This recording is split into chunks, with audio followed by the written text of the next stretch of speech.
Hi, I'm Kat Scott. I'm running for Sullivan County Legislature in District 5.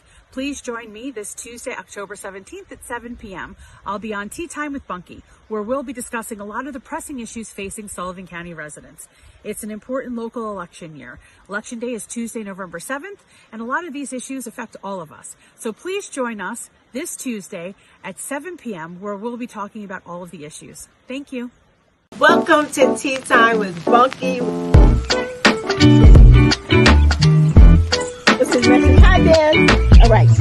Welcome to Tea Time with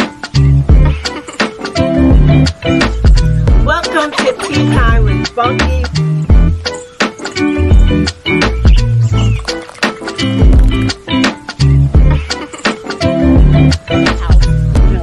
This is super recent. Welcome to Tea Time with Bunky. I missed you guys. I really did.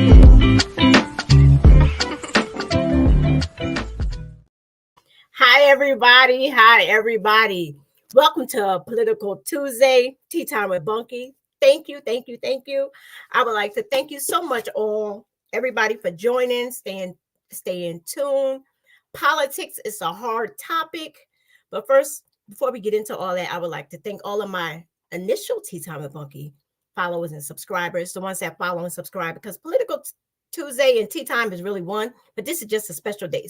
But I want to thank you all for being there from the beginning. All of my new followers and subscribers, thank you. Welcome to Tea Time with Bunky, the place where all conversations are had, difficult, political, funny, you name it, is done. Politics is not my favorite one, but you know what? Here we are today. I like to let everybody know that Tea Time with Bunky is affiliated with Zeno FM. You can catch Political Tuesdays at 8 a.m. on Tuesdays on all the stations. When I say all the stations, it's global.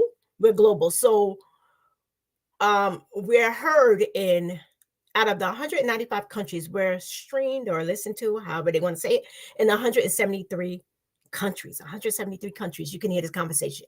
So you can hear this on all of the stations I'm about to name on Tuesdays at 8 a.m. Download Zeno, is free, but make sure you mark these stations. On Thursdays at 8 a.m., you can catch it on Culture Shock, which is in Canada, Culture Shock Radio. It's Southern Soul Gold, Radio Fecero. I hope I'm saying that right. Radio Fecero, which is in Mexico. WAP the Music FM, which is in Guadeloupe, the Caribbean. LLR Columbus, Rockbox Radio, the Tattoo Shop Radio. And on Sundays at 12 p.m., you can catch it on Godfidence Radio. So this conversation is going to be heard all around the world. Politics, everything going on right now. It's really crazy. So whatever, without further ado, I would like to bring on my guest, Miss Catherine Scott. I'm trying to hide my enthusiasm. I'm so excited. Catherine Scott is running for District 5 Legislature, Sullivan County, New York. She's going to tell her story, kind of. We're going to get into how she got started. But she didn't know until I told her a few minutes ago that I remember the day we met. We met on July 14th. 2020 at the legislative building at a meeting that was called at 8 a.m. The meeting was at 8 a.m. Catherine Cat was the driving force, actually, without her knowing it, that got me there. She's the one that got me there. So that day, because it was my 50th birthday, and that moment in time brought us together. And so we will forever have special places in each other's lives and hearts. So without further ado,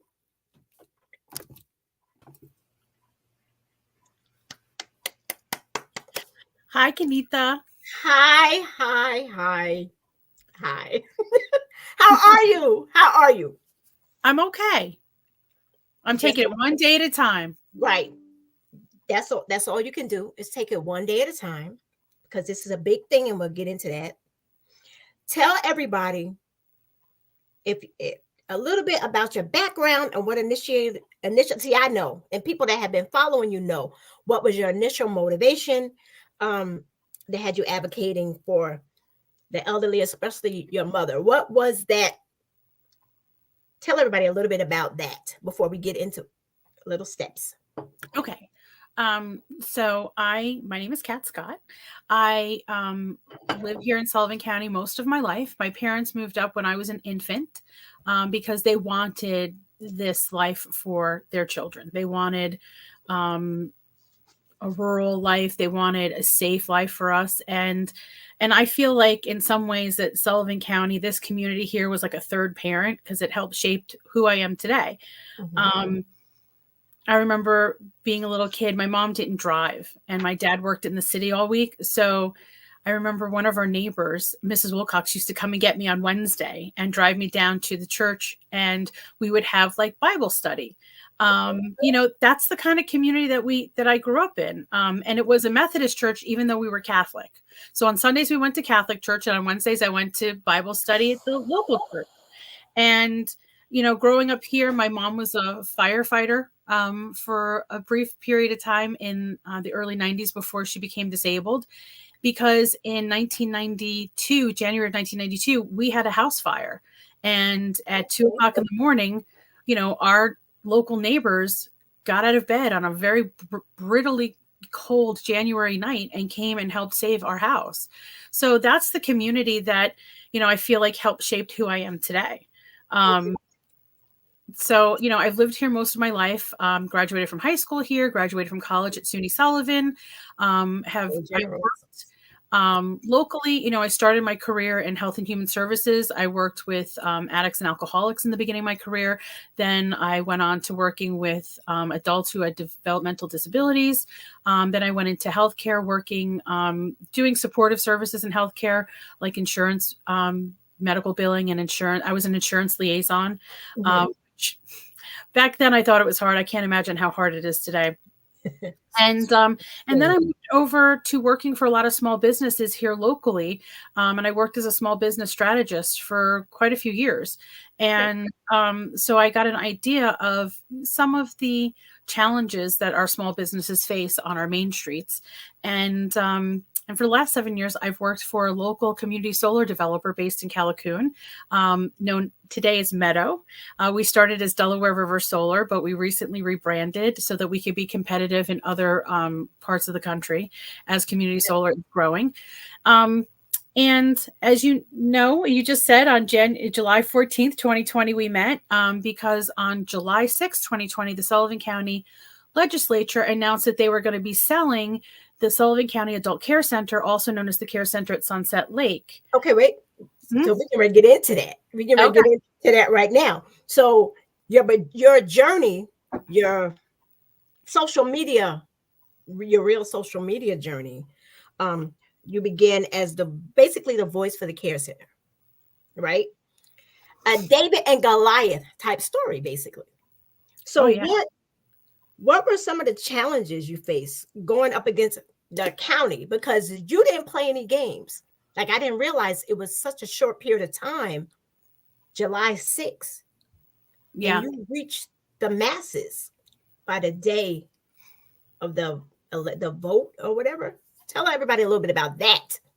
So when I received the notification that the county was selling the care center, I panicked.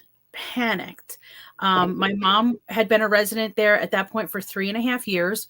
We were still living COVID. And that facility particularly had just weathered a COVID outbreak that was really hard for everyone. Families were locked out, right, to protect the residents. So it was a very difficult time. And when they announced they were selling, I was panicked. And David and Goliath, absolutely. I felt like it was me versus this institution that was so much bigger and had so much more power than I had. Mm-hmm. So, in times of trouble, you have to ask for help. So I literally just picked up my phone and I made a video, and it was teary-eyed, right? Because I didn't know what to do. And I just said, I need help. And people responded to it. And, a lot of the care center employees showed up for that. the Family Council, which is a nonprofit advocacy group for the care center, they showed up. But I'm so glad to hear that that's what reached you. But yeah, people showed up and people responded. So, you know, my mama, she didn't raise no fool. So when something works, you keep doing it. So it's that relationship through social media for the first year and a half, maybe almost 2 years of this journey that kind of kept me going, because as much as people give me credit and say what I was doing was great, I needed that because I felt so alone and insignificant. And when I reached out to the community and the community reached back, that to me was amazing. And they totally responded. I mean, that room was filled as much as it could be for COVID. Almost everybody followed the guidelines of wearing the masks and everything. And you didn't back down. It's like, as you mentioned, your mom was the reason, fighting for your mom was the reason for all of this. So you gave all of those people who didn't have children, like that's how I thought about it, like people that were there alone, that don't have family or whatever, you were their voice. I would go and visit my mom frequently, and I formed relationships with so many of these residents and their families. But I also had a deep respect for the people who worked in that facility, because leading up to my mom going into that facility in January of 2017, my mom has dementia and she wasn't doing well. And I wasn't sleeping at night. Sometimes she was calling me at 2:00 in the morning, and I would have to drive over to her house to try and figure out what was going on. Sometimes I was getting phone calls. She was getting Meals on Wheels. I was getting phone calls from Meals on Wheels saying that that she had fallen and they'd found her on the floor.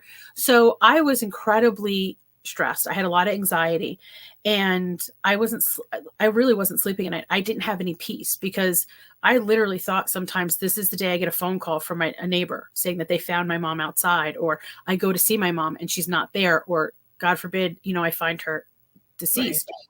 So when she had a small stroke in January of 2017, and the doctor said she needed 24/7 care, we went to the care center for her short-term rehab. And after a period of time, we decided that long-term was in her best interest. And I was very anxious. I was very guilty and I was very anxious. And I watched everybody like a hawk, right? Because, you hear horror stories, and I watched everybody like a hawk. And slowly I saw that the people who worked there cared. And my mom was being cared for. And some of the issues she had, like she wasn't medically compliant. She wasn't following a diet for a diabetic. There were other issues. She was more compliant with them. And it was don't get me wrong, it was a battle. My mom's, my mom is a force. Like daughter. Yeah, my mom, I keep telling these guys in the legislature, my mom would have been done with you, mopped the floor and made a banana bread. Like she would have been done. You're lucky that she's, not able to be here. But, slowly what happened was I saw that my mom was being cared for, that the people there cared about the work that they did, and they cared about my mom. And my mom's very feisty, and they liked that. They liked that she was feisty. And I got my peace back. Right. And I could sleep at night. So when I showed up on July 14th, I was advocating for my mom. I was advocating for the other residents and the other families, but I was also advocating for a staff that gave me my peace back and was taking care of my mother. So I have a tremendous amount of respect for a lot of the people who do this work, because it's hard. It's not hard for everybody. And so, when I showed up that day, there was a lot riding on those public comments and having people show up. And you're right, the room was full, especially since COVID, there was a limited amount of seating, but the room was full, the hallway was full, and there was a line outside the government center. And as people, there was a rotation. There was a rotation, and we took down people's names and we made sure that everybody got through, so much so that they had to schedule a second public hearing, remember? Which wasn't expected. Yep, I was there for that. Yep, it wasn't expected. It wasn't expected. I believe in total, it was about 6 hours of public comment. Oh, wow. I think if you take both of those meetings and there's available on the county website, it was about 5.5 or 6 hours of. Which they're not used to. No. they're not used to anybody showing up to these meetings. So to Right. have so many people show up and so many people speak out, and I will say, of everyone who came that day, only 2 people were not in favor of retaining the care center. Really? Yeah, those 2 people were in long-term care, and they were kind of pitching to take over. So Whoa. I Okay. saw a So, business opportunity, and they showed up. But everyone else who showed up that day, every other person in that 5.5 hours of public hearing, were people who were family members, community members. I mean, there were people who showed up who didn't have family there, who didn't have family as residents or staff. mhm. It was an asset that was deeply appreciated by this community. That launched all of that, and then we had the thing with Lewis, Legislator Alvarez. All of this launched Sullivan County shenanigans, which was your second appearance on Tea Time, Mm-hmm. right? So, did you have any like memorable moments of like your experience with Tea Time during those times? Like, does anything like stand out about the shenanigans? Oh, about the shenanigans. Not Oh, the shenanigans. Yeah, not Tea Time, but the shenanigans. It's been a really long since this legislature's come in, it's been 3 3/4 years. I've been involved for about 3 years, a little over 3 years. I would say the chairman of the legislature, Robert Doherty, putting the accusation on the county website. Not to say names, but you did. Okay. Well, I mean, look, the facts are facts. It is. It is what it is. It is what it is. Yeah. Not a fan. He put an accusation up against another legislator using a foul word. Very foul word. And put it up on the county website. Yeah, and it was lies. Lies. Which is what a jury of 6 people has just concluded, that he did defame a fellow legislator, Luis Alvarez, who is very well known within the community. And honestly, that's another moment when I put that up on social media that we were having like a rally to support him. So many people showed up because Luis Alvarez has worked in this community, has served this community for decades. And a lot of people know him. He taught their kids in school. He taught the DARE program. He's been on the Liberty Fire Department, and he was on the Liberty Ambulance Corps when it was still active. A lot of people, recognized his service to the community and recognized that that was not something based in truth. Exactly. It's a very unfortunate situation because there was somebody else who was kind of caught in this political crossfire. And that's one thing that stands out. Another thing that stands out was on August 13th, 2020, they had a special meeting. It was a handout resolution. It was 10 pages, and it was to move the care center into an LDC, a local development corp, which they did not have to do. And they had done it after a day of meetings, and everybody had left. I was there with, I think, 2 other people, and they had a sheriff's deputy in the room. That was the day they started bringing law enforcement into the legislative hearing room. There was no need for that. Right. There wasn't. Too much. There was no public comment allowed. And even though there's no public comment allowed, I did speak from my seat because I said, this is a trap. There's something wrong with this. And so Ira Steingart said, I can't vote on this because I don't know what it says. I need time to read it. So they gave them time to read it. And during that brief break, a few legislators came over to me and said, it's okay.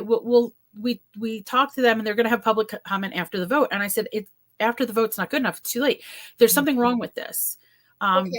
This is a trap. There's something wrong with this, this resolution. And after they voted through, again, Luis Alvarez was the only one who voted against it. Okay. And I will give that man credit for this. He voted against it. And not only did it move the care center into the LDC, which was not necessary because they said, we're not going to sell it. We're going to lease it. They didn't need to move it into an LDC to lease it. The county could have retained the deed. They could have retained ownership and leased the care center. That when the legislators would have had more say. Keep going. Who was the lease agreement was going to be with. But at the end of this 10-page resolution thrown in was that they were going to take the CHA from Public Health, which is the Certified Home Health Agency, from Public Health and bundle it with the care center. And they were going to sell it or lease it with the care center. And nobody had discussed that prior to this moment. And the other legislators, even though they had taken time to read this, hadn't understood that that was what was going to happen in this resolution. So August 13th, 2020 stands out to me because I feel like and by the way, when they allowed public comment and I got up to speak, 2 additional deputies walked into the room. So there was 3 sheriff's deputies in the room for citizens. Right. So, and by the way, the sheriff's deputies were incredible.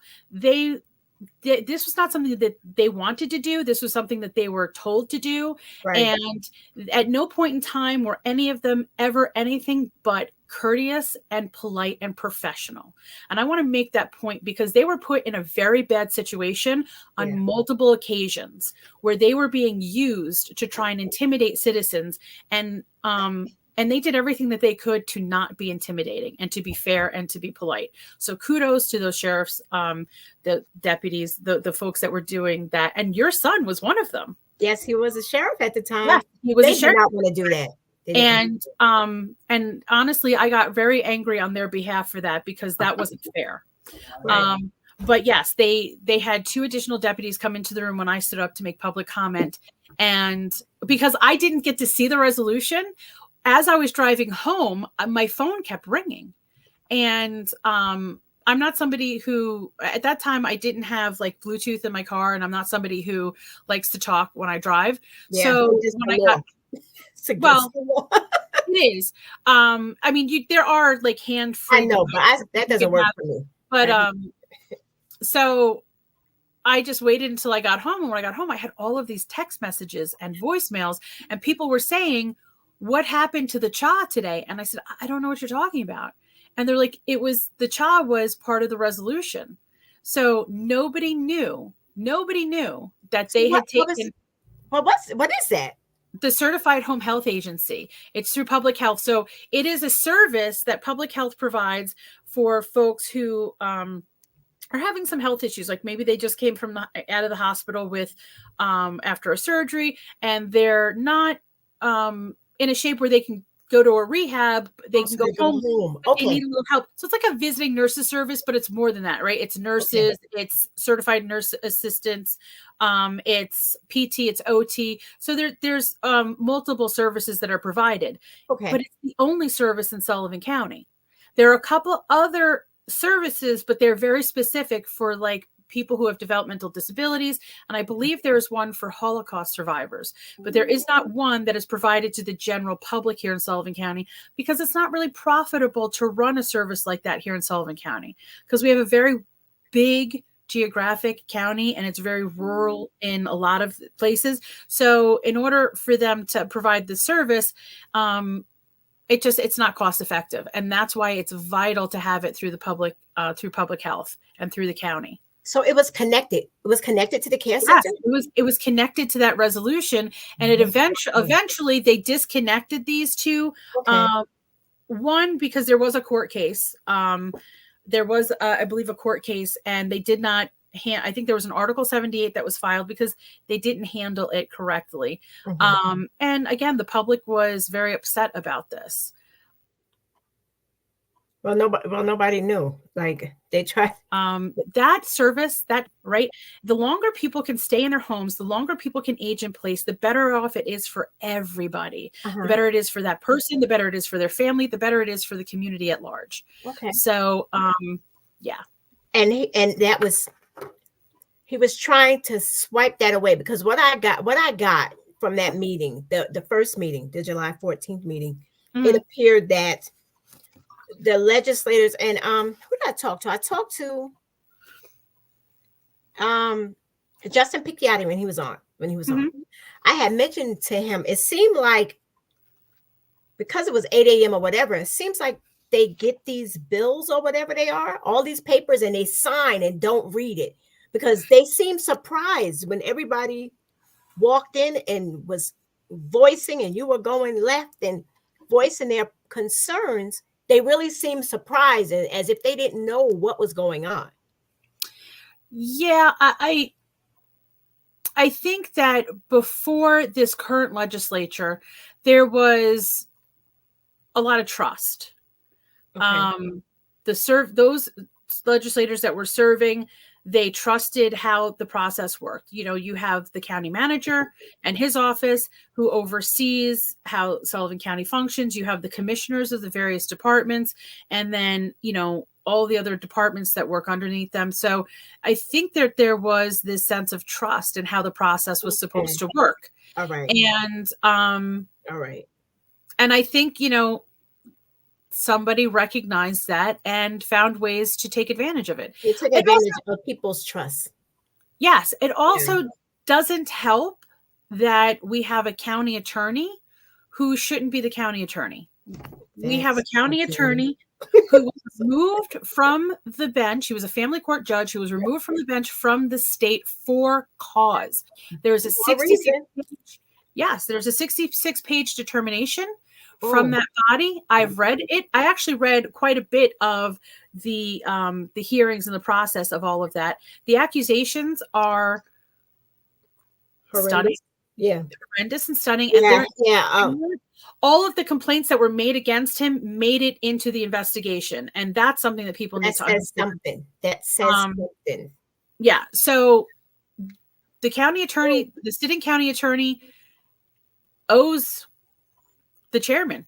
I mean, they Also, he's in gave his him a job. pocket. He's in his pocket.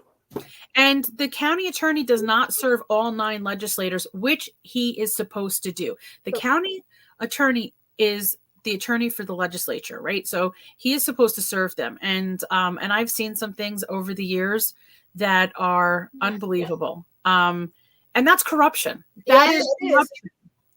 Okay, so you know what? Yeah, we know about all the backhandedness. As a candidate for a District 5 legislator, right? What are your main priorities and goals if you're elected? Because I know who you are, right? I know who you are.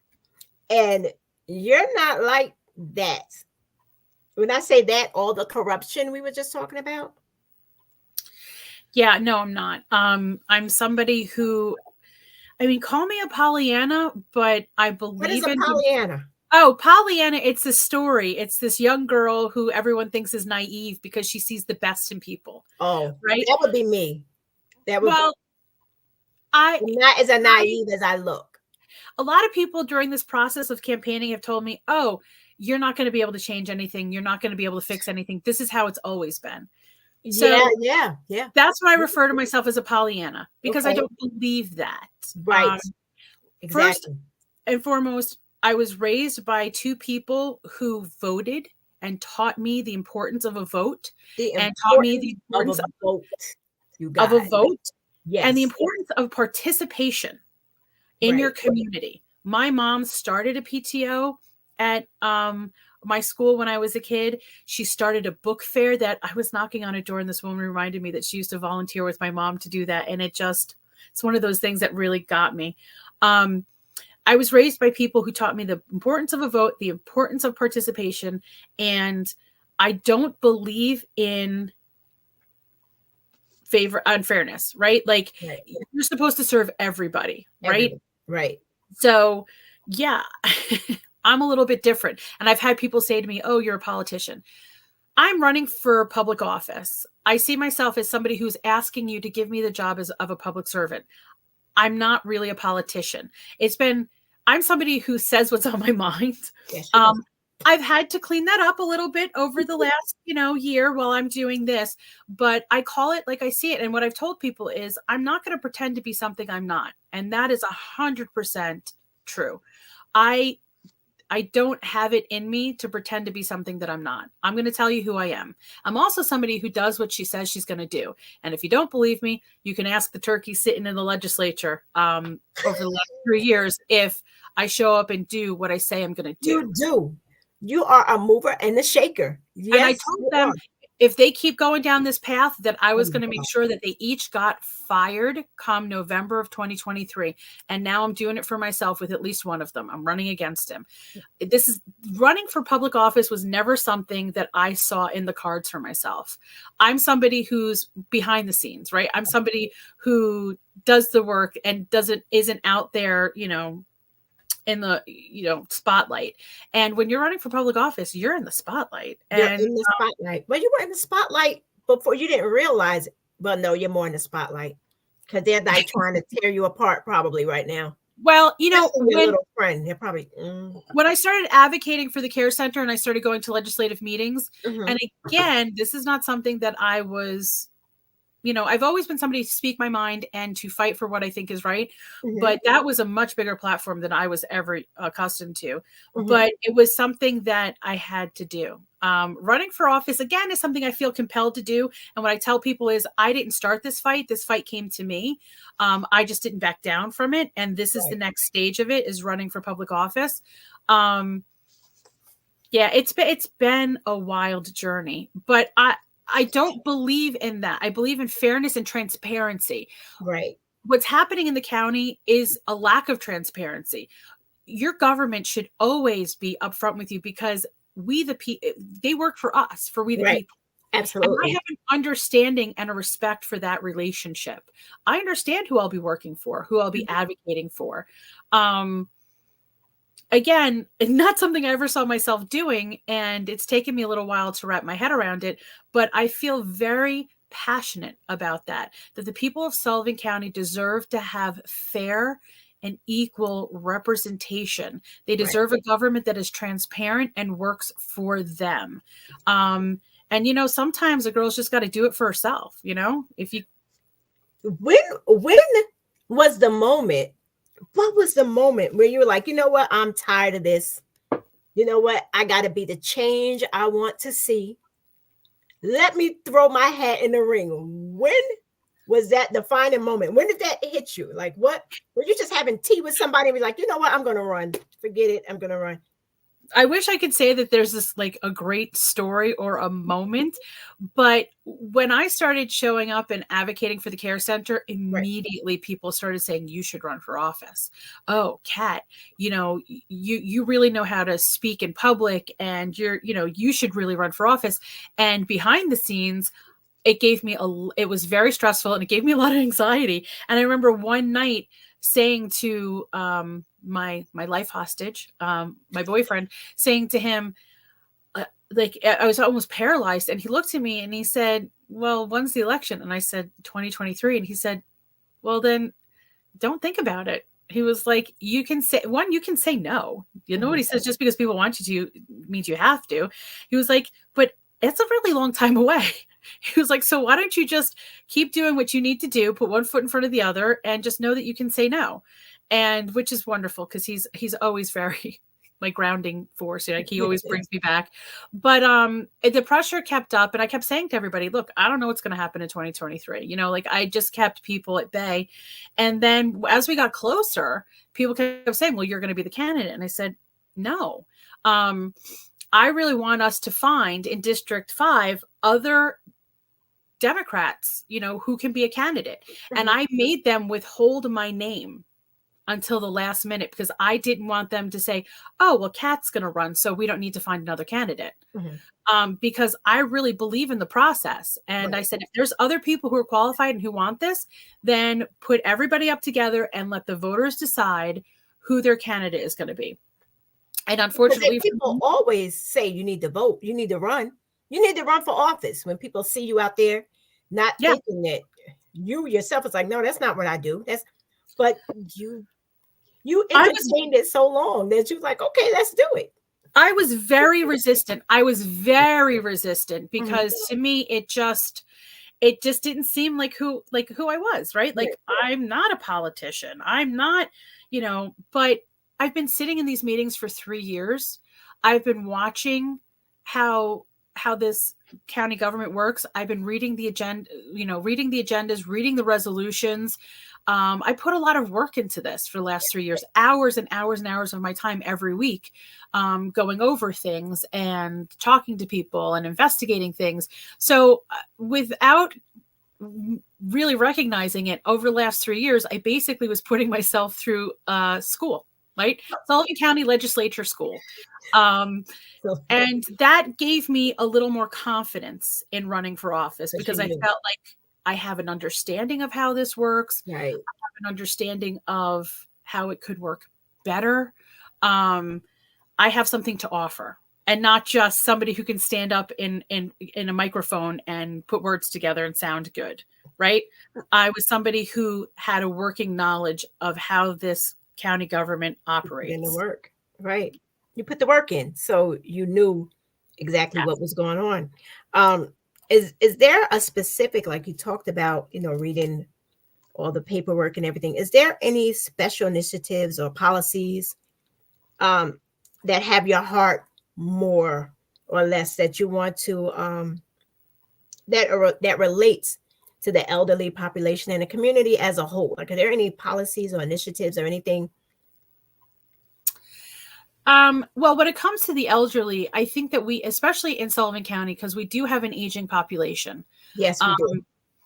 And I think it's important to recognize that we have to look at healthcare. Healthcare is an issue. We've seen services leave Sullivan County, right? Our hospital no longer offers rheumatology. Really? Harris, the Garnet Health at Catskills, they no longer offer obstetrics and gynecology. They no longer offer pediatrics. Really. So a lot of there's a lot of transportation that happens from Harris down to Middletown to Orange. So healthcare is a big concern. Like I said, about 20 years ago, when I worked in healthcare, I worked for a urology practice that was local. Dr. Spiro, Dr. Richter, for those folks out there. Names. Yes, Dr. Spiro and Dr. Richter, they were characters. But we had all of this. We had most of the specialties here. I won't say we had all of them, but we had most of the specialties here. We performed so many different surgeries at this hospital, and we're losing that. So that's one of the things that I really want to watch over and advocate for. And here on the western end of Sullivan, we have the Catskill Garnet Health. I believe it's the Grover Homer Hospital out in Callicoon, and forgive me if I did not get the name right. These names have changed several times. Yeah, I know what it is. People that are listening from around don't know, but I know exactly where you're talking about. So in Callicoon, we have a small hospital that was built, I want to say like 60 years ago. It's an old new. Oh, it's a beautiful campus. It's a beautiful building, and they have an emergency room. And it has a federal designation because it is a rural emergency center. So they can't close that down. But there's other services that are offered at that location, like physical therapy, laboratory services. So you can get your blood drawn there. I'm sorry, I have a sneeze on deck. Oh, I hate that. But that campus is vitally important to this end of the county. It's a place where folks out here can go for some of those services. And if you're having an emergency, it's critical to get care quickly. So having that there for folks to be stabilized or to be diagnosed is incredibly important. And they've got a great staff there. Well, your location it's really separate. It's distance. It's out there.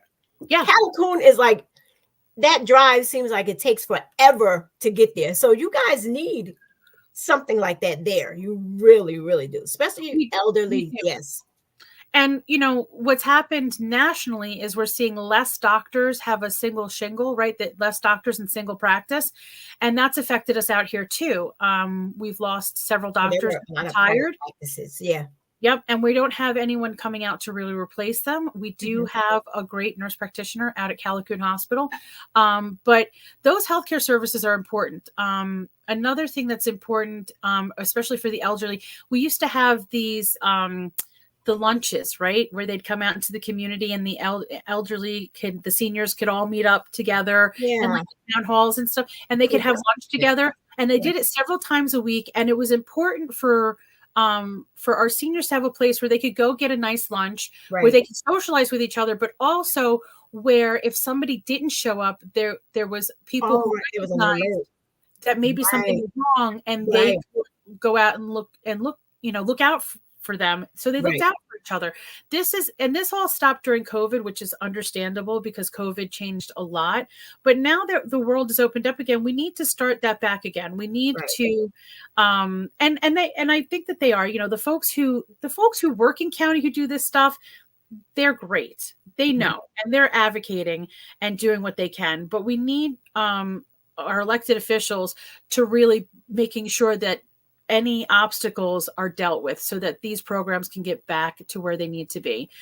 Transportation on the western side of Sullivan County. We have Move Sullivan, which is great, but it doesn't come out to this part of the county. I understand that that's a financial issue, right? Like you have to make sure that you can pay for stuff, but then you have to advocate for it, right? You have to say, well, what is it going to cost? Can we start a pilot program where we just do this? Maybe we pick one region of Western Sullivan to start, see how it works, see how well it's utilized. Because that's what I'm hearing from people, right? Yeah. We don't have public transportation out here. And for some folks, that is detrimental. Especially as rural as we are out here. The opioid crisis. Opioid crisis in Sullivan County? In Sullivan County, I mean, nationally, but in Sullivan County, we are being hit so hard. And it's not kids anymore. No. Right? The people who are overdosing are people who are older. They're adults. They're on those pain meds, pain management. There's a lot of different issues that go into it. It's a socioeconomic issue. It is definitely a prescription issue, right? And hopefully we've identified that and we're altering how those prescriptions are made. There's it's a mental health issue, right? People who have various mental health issues self-medicate. They totally self-medicate. That's part of it. And for somebody who has had addiction issues within my own family, which is what inspired me to work with addicts and alcoholics in the beginning of my career. And somebody who did work with addicts and alcoholics, I saw so much. Mental health is one of the things that really needs to be identified and it needs to be addressed. Do you think that some of the people in position already are disconnected from what's really going on in Sullivan County? Because you really need to be out there and not just go to your specific little locations, but actually go around Sullivan County. Like, I don't know the chair's position, but I would think the chair speaks for almost everyone. Is that how that works? Well, no, the chairman of the legislature is somebody who, they or tries to. The way that the chair is currently operating, he thinks he's a county exec. Yeah, he's true. He's a little tyrant. I'm sorry, Lord, I shouldn't have said that. But no, I mean, there are issues, right? Because the Sullivan County legislature has a chairman and not a county exec. So the chairman is somebody who's supposed to, figure out the committee assignments and run the executive committee meeting and the full board meeting, and somebody is a leader, right? And not somebody who leadership skills, who has an agenda and just wants to work towards that agenda. But anyway, as far as the opioid crisis goes, it's really complicated because even people who have family members with addiction don't always necessarily understand how a lot of it works. But yes, I think as an elected official, it is your duty to educate yourself. And you know how you do that? You call in people who do this, right? And they created this substance use task force. And then we just saw last month that there was a whole big blow up about how some of that money was being dispersed or not being dispersed. But when you have a group of folks who this is what they do and this is what their expertise is, you listen to them. You ask them and you listen to them. You look Right. around to see how other communities are addressing this issue, because this isn't unique to our community. We No. may be suffering the most with it right now, but it is not. This is not unique to us. So, for example, Ulster County, in response from the federal government to the COVID crisis, was federal funding, right, to help with some of the loss of funding that some of these communities suffered from. It was called ARPA. Sullivan County, over a 2-year period, received over $14 million. Okay. We used that money to pave roads because they didn't put it in the 2021 budget. They were going to bond for it, but instead they used these federal dollars, and they used it to replace the heating system at the college, which they had already kind of figured out how they were going to bond for it and how they were going to pay for it. But instead they took this money and used it as like free money to apply to this, instead of applying it towards addiction or mental health, which is what was outlined in ARPA, right? It wasn't required that they spend that money that way. It was very loose, but it was heavily kind of suggested that you use this money to address the mental health issues that were occurring because of like COVID and lockdown, everything that was happening, and also to address addiction, which is something that's been happening nationally. Right. Ulster County took that money and they purchased a building. And what they did with that building was they created almost like a crisis center for addiction and mental health. Okay. We could have done something like that. We could have done something very forward thinking like that, but we didn't. Mm-hmm. We took that $14 million and we applied it towards things that we were already going to have to do and going to have to pay for. Now I understand bonding means you're borrowing. And it was explained to us that the county would have paid $2 million in interest on the college's heating system, but that was over a 20-year period of time. So I think saving that $2 million, it's really cost us money because we didn't invest in mental health services and addiction services. And it is a humanitarian crisis, but it is also a financial crisis because there are people living in this community who are not able to work, who are not able to be, functioning members of society. Right. So there's human suffering, but then there's also a financial cost to that. So we should really be addressing both of those. We should be providing people with the help that they need, but we should also be doing it because that's going to support the rest of our community. Oh, girl. Mm-hmm. Yo, that's deep. That's real right there, what you said. That is real. And that's what you have to do. You have to look at a problem, not from, one side or another side. You have to look at it from every angle. Right. You have to look at this, at how it impacts everything. And then you have to try and come up with solutions for that. Exactly. And that $14 million could have been invested in our community, and we would have seen that return year after year after year. But instead, they saved $2 million over 20 years. And while I applaud the effort of trying to save the taxpayer money, in the long run, you're costing the taxpayer money by not addressing this crisis. Because so many people are suffering. They're suffering. You have the drug addiction, you have the mental illness, you have homelessness. And you have the aging. So we have these major things going on. And they sold the care center. And from what it's not sold. But it's not under the quality of care is not there anymore because of the changes. The last 2 years, we have seen a disintegration in the quality of care. I've been calling it a series of miseries. And I've experienced it personally. My mom has experienced it personally. And I've had to witness this and fight hard for her. But I talk to these other residents and they tell me things. It's not my place to share their story. Right. But there's not adequate staffing. And that's the problem right there. The staff, the little bit that they have, the ones that cared are overworked and underpaid. And then they're hiring people who really shouldn't. Everybody can't work in human services. There's a lot of problems. So, and this is what I say, because the people who worked at the care center, they worked there for decades. Mm-hmm. Decades. I talked to somebody last night. She's 19 years there. We've lost quite a few folks because they are county employees. They were on retain their benefits and their pension, and I don't blame them. So they've moved on to other county positions. When you lose somebody, right, who's been there for 30 years, you're losing institutional knowledge.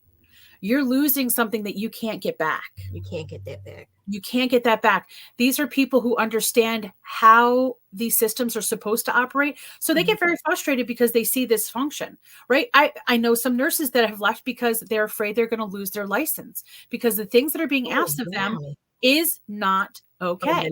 Right. I don't blame them for leaving. I actually said to one nurse, because my mother had a bed sore and the bandage hadn't been changed like it should have been. And I took a photo of it to document it. And the nurse looked at me and she came in and she said, I have to tell you, yesterday I was doing treatments and I got called. I came in to do your mom and I got called away and I'm so sorry. And I said to her, I'm sorry because I understand that you're understaffed and you're not able to do the job the way you're supposed to.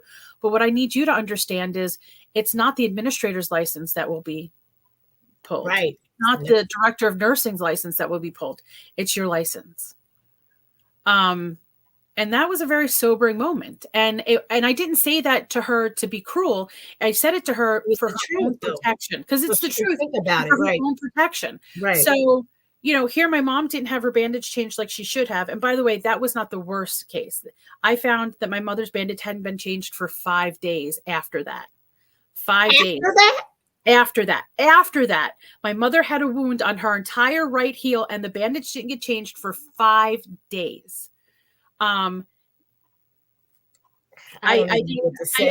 could go into details of what happened that day, but I'll tell you what, there's no excuse. There's no excuse. And it wasn't on one particular nurse. It's on this system because 5 days. It is a top-down issue.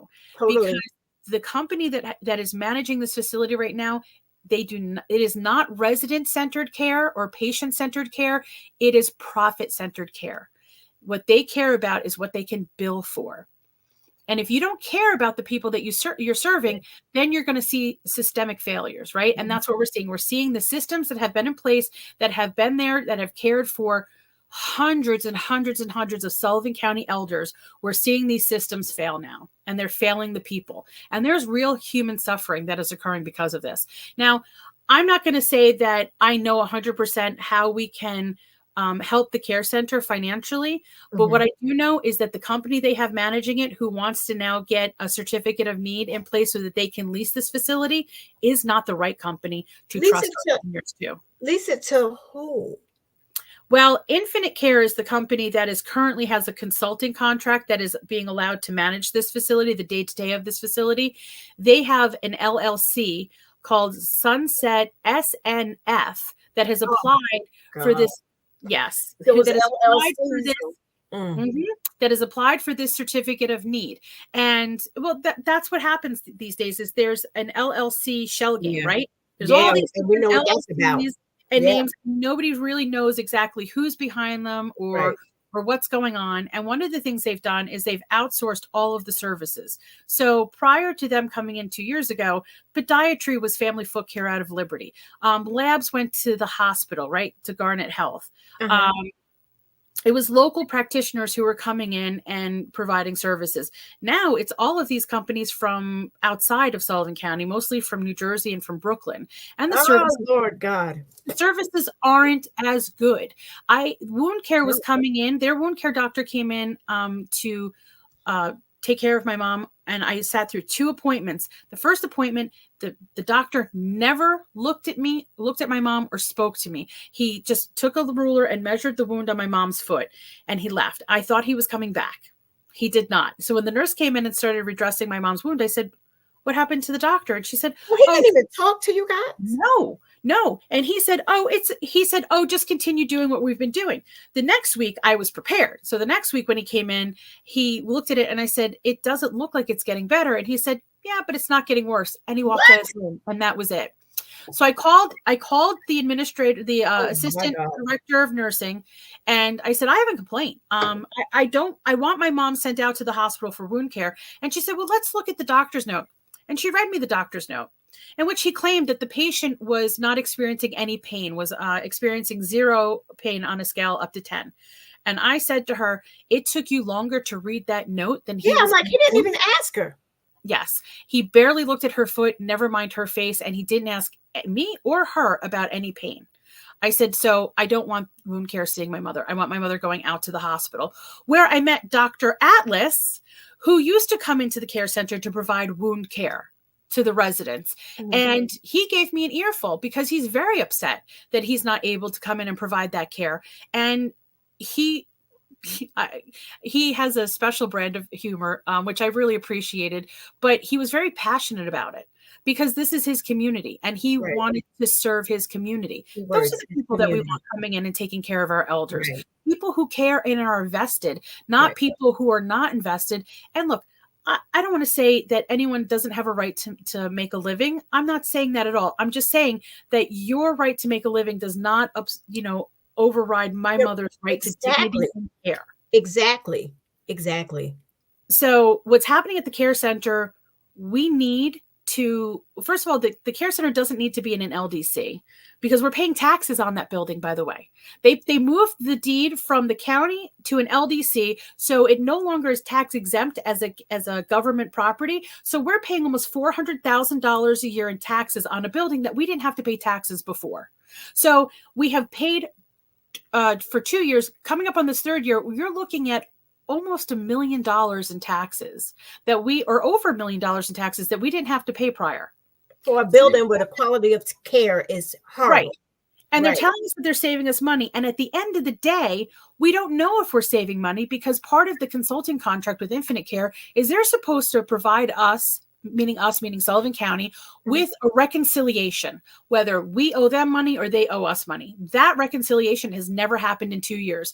I thought it was supposed to be quarterly, but then Lou Cetrin reviewed the contract again, and he said that it was monthly, that they were supposed to provide us with monthly reconciliation statements, and we have not received one in over 2 years. So what is going to be done about that? I don't know. Where's the accountability from the Sullivan County Legislature? They held the Sullivan County Visitors Association hostage with their contract, that they were going to cancel their contract in order to renegotiate it. Now here you have a contract with Infinite Care that's dealing with vulnerable, fragile human beings, and they're not providing you with what they're supposed to provide you with, and it's crickets. It's crickets. So that's why this election is so important. This election is incredibly important. And one of the things that really has me concerned is there's not a lot on the ballot. We have a district attorney race that's uncontested, right? We have a county clerk race that is uncontested. At least in I can say in District 5, there are 3 townships that have uncontested races. So there's not a whole lot. If people are not paying attention to what's happening in the county, there's not a whole lot to get people out to the ballot box. But if I could, with this moment, impress upon anyone, it is the importance of November 7th, of you showing up and voting for change in this county. Because how we've been operating for the last three-quarters years is not sustainable. We can't continue to do it. There are people outside of Sullivan County who watch our county legislative meetings, and we have become a punchline. And while that is upsetting in and of itself, what people need to understand the gravity of is that we are not seen as a viable investment, meaning people do not want to come here and provide funding. Because if you have a dysfunctional county government, if you have corruption that's going on, if you have these meetings where you can't even be civil to each other and you're not even following basic open meeting law, then you are not a good investment for bigger and better things. And so we see our neighboring counties have this investment, right? We see our neighboring counties thriving and we're struggling. And part of that is because we do not have leadership that provides any confidence in people outside of Sullivan County. That's to me is something that is really concerning. Really concerning. So what I would say is November 7th, please try and bring yourself up to speed on some of the issues that are happening. Think about some of the issues that are important to you. Reach out to your candidates. I go out to events all the time. I have social media. reach out to me. I'm happy to have a conversation with anyone. I'm happy to have a conversation with somebody, even if they're not in District 5, to Right. talk about the issues and to provide you with, resources and context for some of this stuff. Because what's happening in this county, we can do better and we should do better for people. We should be financially responsible, and we can be financially responsible without sacrificing the love of our neighbor, right? We don't have to balance our budget on the backs of the people of Sullivan County, whether it's the people who work for Sullivan County or the people who need services here in Sullivan County. We can be responsible without being cruel, 100%. And another thing I want to tell people is that change is something that is inevitable. Right. And I'm not always somebody who likes change. Right? I'm 48 years old. And that's it. It's changing the way that the legislative board looks. Exactly. Right. I don't always like change, but change is inevitable. And if you are not driving the bus of change, you are under its wheels. So we need good leadership here in Sullivan County. We need to talk to each other. Yes. We need to have more conversations, and we need to all come to the table and present ideas so that we are prepared when change comes, and it doesn't come at our expense. Okay. All right. Yeah. So as we get ready to wrap this up, you said something very important, that people need to reach out to the candidates, talk to the candidates, but not just the candidates. Talk to the people that are in position, that's been there for a while. See where they feel, because I'm looking at all the signs, right? And I'm seeing some that just make my skin cringe. I'm like, oh, they're going again. How they're going to get them out of there? And the only way to get them out of there is to vote. Now, you mentioned the November 7th election, but they also have a week before for early voting. Yes, early voting starts, I believe, That's on October 28th. Yes. Yes. October 28th to November 5th. Yes. And the hours vary, so there's no reason for no one to get out there and vote. Is there anything special that people need to look for on the ballots this year? Actually, yes. That's a very good question. There are 2 initiatives on the back of the ballot. Okay, you guys look at the back of the ballots. I'm telling you. Right. You have to flip your ballot over. One of them is about funding for inner city schools. It's about, within city limits. That does not really apply to folks here. I would encourage people to research that and come up with a position, because, voting is important.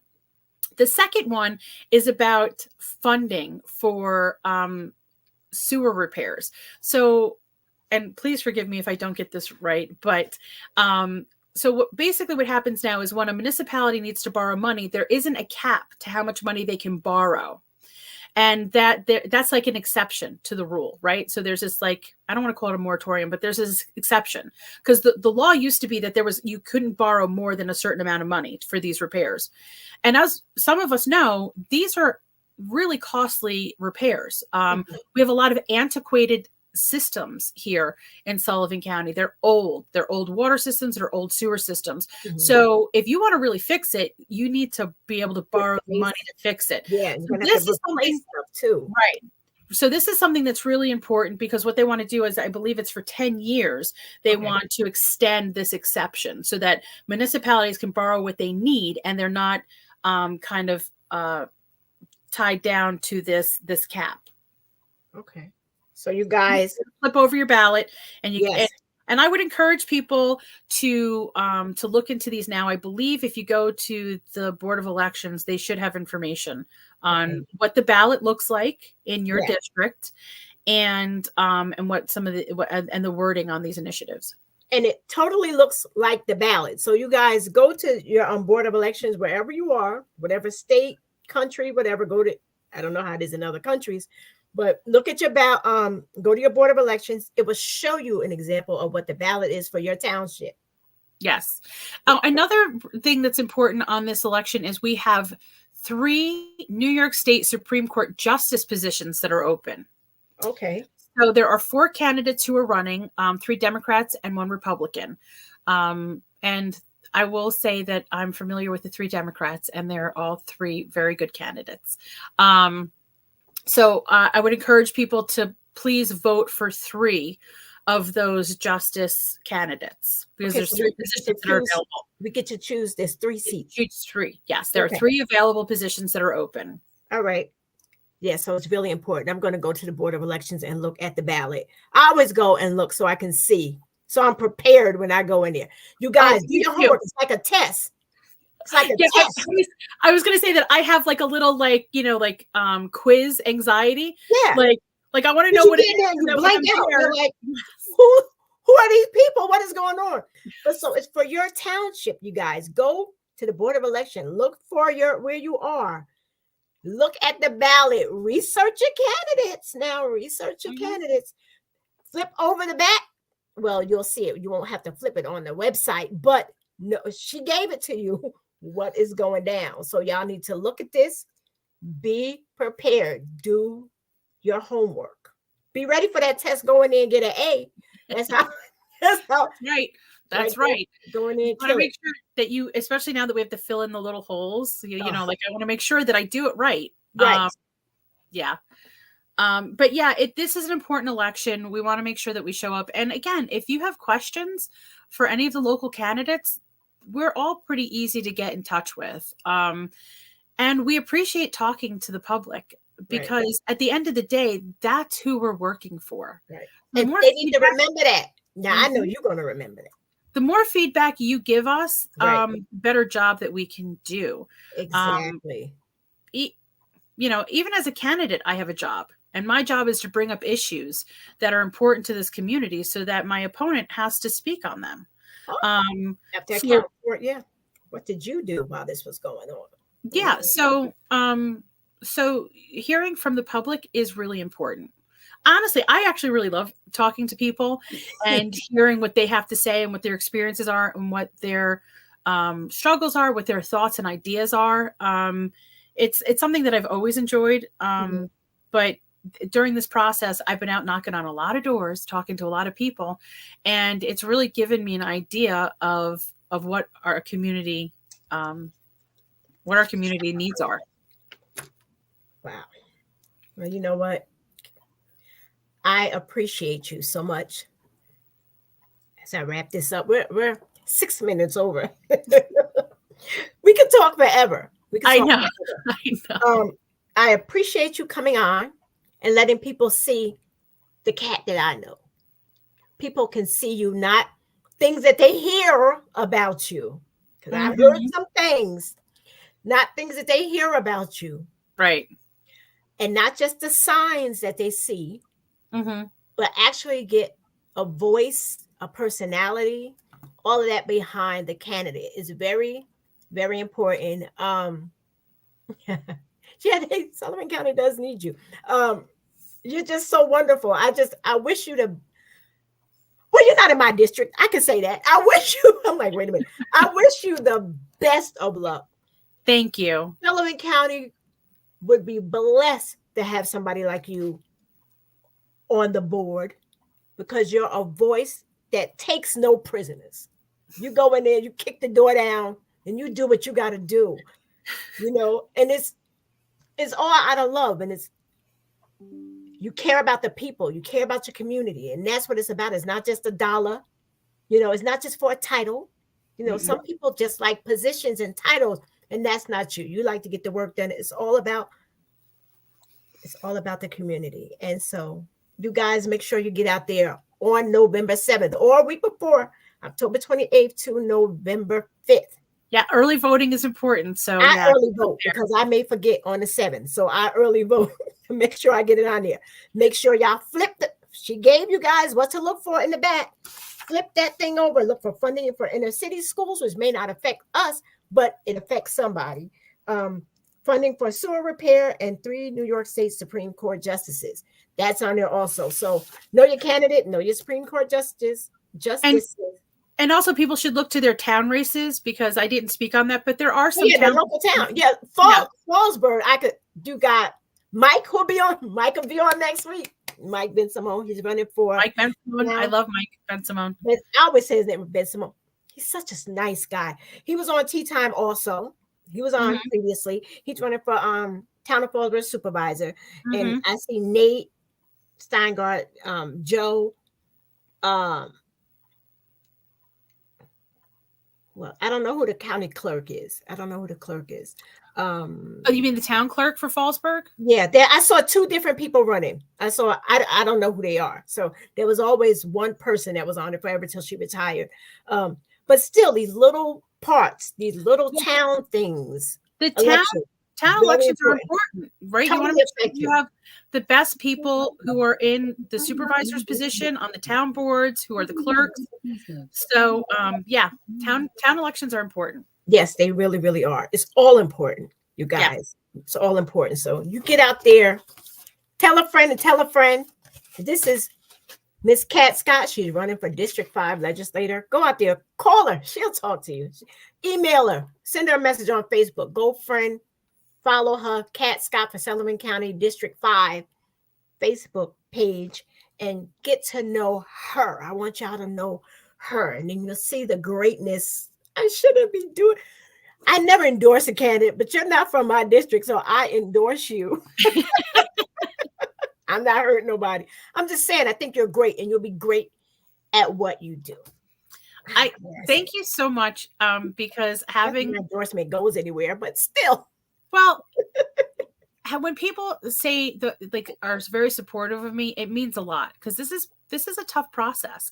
Anyone who runs for public office, it's a tough process. So having people who are in your corner cheering for you, even if they can't vote for you, it helps. So thank you so much. You know, I got your back. So much. I know you do. I know you do. From the Sullivan County shenanigans, I've had your back. So, so you all, look, I appreciate you staying a little longer. Please, we can't stress enough. I mean, like, you see what's going on in the world. Yeah. It's all political. It's all political. See what's going on in the world. Y'all get out there, know what's going on. And we have to stop being so divided and just talk to each other. Have a conversation. Have a conversation. You're more alike than you are different.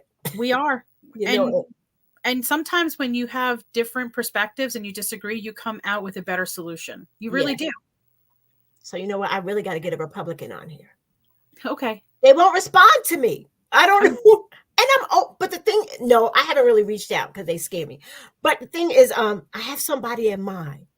There's somebody I want to talk to.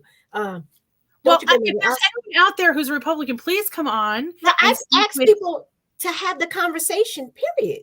Yeah. Like all the people running. So it's not like I just pick certain people. Like I said, I know people were watching, especially Justin's. They were watching. Mm-hmm. So I put the invitation out and nobody reached out. So don't think, y'all, people that's already in position, don't think I would lose your seat, because I've seen it happen.